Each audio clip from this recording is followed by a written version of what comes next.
તમારું બામણગઢનું બચપણ ગી ઘર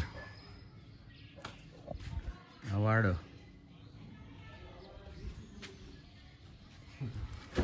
આ ઘરમાં કેટલી ધબધબાટી કરી છે અહીંયા ટીપણું હોય, ટપાલું બધું. અને એવું કે આ કોકિલાબેન ને એ લોકો આવ્યા હતા. હું હતું કહેતો મને જરા. એટલે એની ટીમ આવી હતી એમ. હા હા. આ પાસપોર્ટમાં વિદેશ જવામાં ઓરિજિનલ જન્મ તારીખનો દાખલો માંગતા. હા હા. એટલે એને એની જરૂર પડી ને એટલે બામણગઢનો મૂળ જન્મ. કોકિલાબેન અંબાણીનો બામણગઢમાં મૂળ જન્મ અને આ જ ઘર.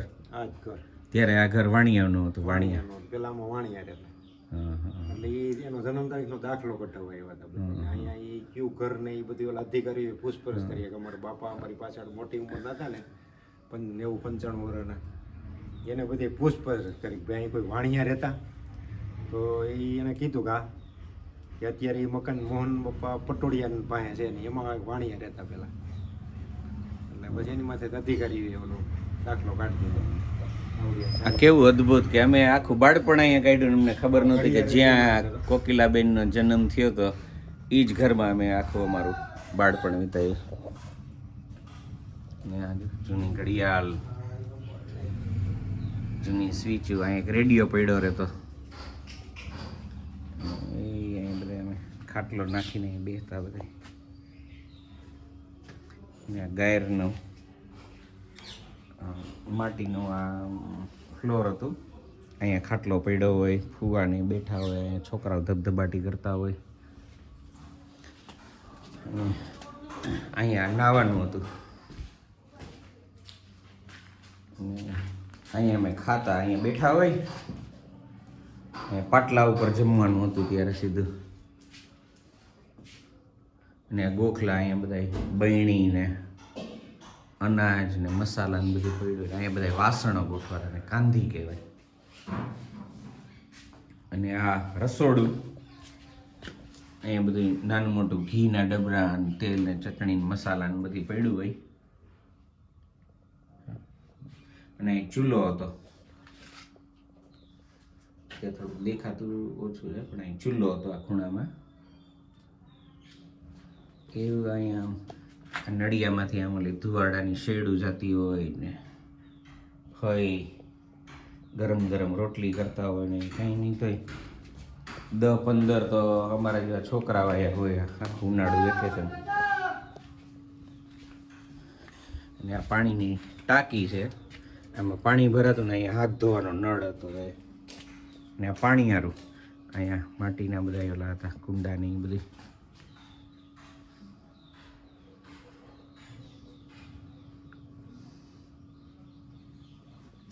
આ બીજો રૂમ.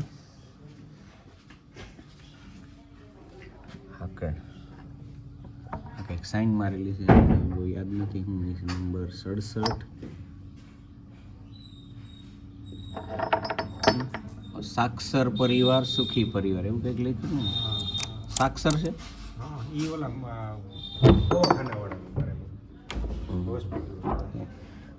અને આ સાગના જૂના બાયણા. અહીંયા અડધા ઓલા રૂમમાં હતા, અમુક આ રૂમમાં હતા, એવું બધું હતું.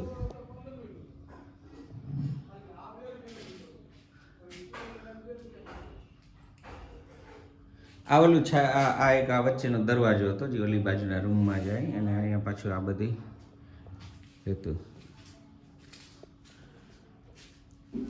મુકેશભાઈના બાપુજી ધીરુભાઈ અંબાણી, એમના વાઈફ પત્ની કોકિલાબેનનો જન્મ આ ઘરમાં થયેલો છે. કેવું અદ્ભુત! આજે ખબર પડી. બામણગઢ નામનું ગામ છે જુનાગઢ જિલ્લાનું. આ શું છે કૈલાસભાઈ? આવલું હા છે આપણે ખૂતરની પાટી ગૂંથવાનું ખાટલી કહેવાય. ખૂતરની પાટી ગૂંથવાની ખાટલી. ખાટલા ભરવાની પાટી આવે ને. ઓ ખાટલા ભરવાની પાટી. તો એ પેલા હાથે ગૂંથતા બધા. આ રૂમ ખોલો તો આપણે બાજુવાળો.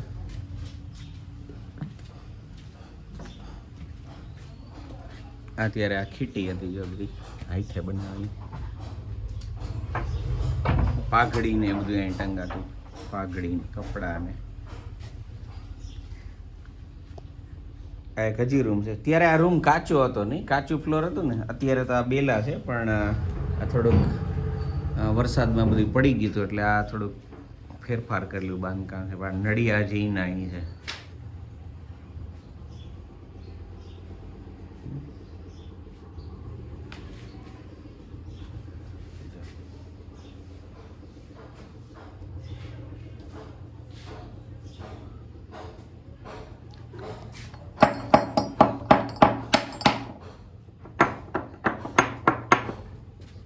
આવી રીતે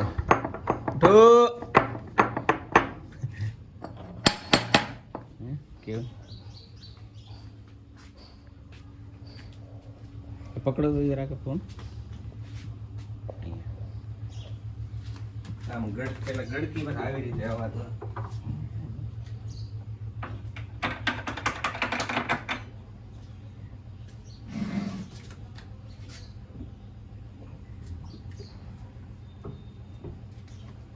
અદ્ભુત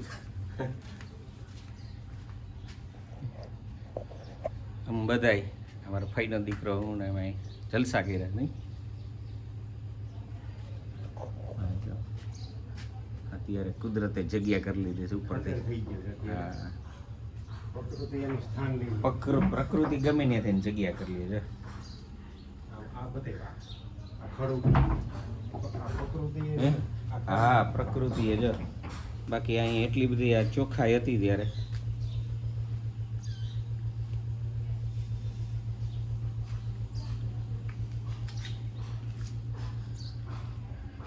અને આની છે ચાવી આ રૂમની હા ઘરે પડી એક ઘરે પડી વાંધો નહીં એમાં જવાય એમ નથી. હા આમાં એક નાનો રૂમ છે પણ ઉપરથી બધું અત્યારે પડી ગયું છે ત્યારે આ રીતે આખો ડેલો ખોલ બંધ થતો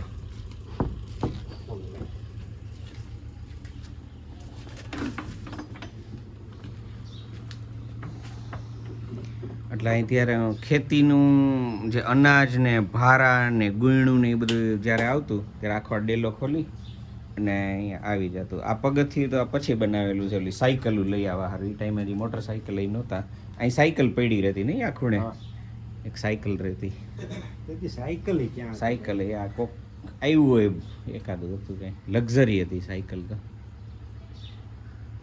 અને સામે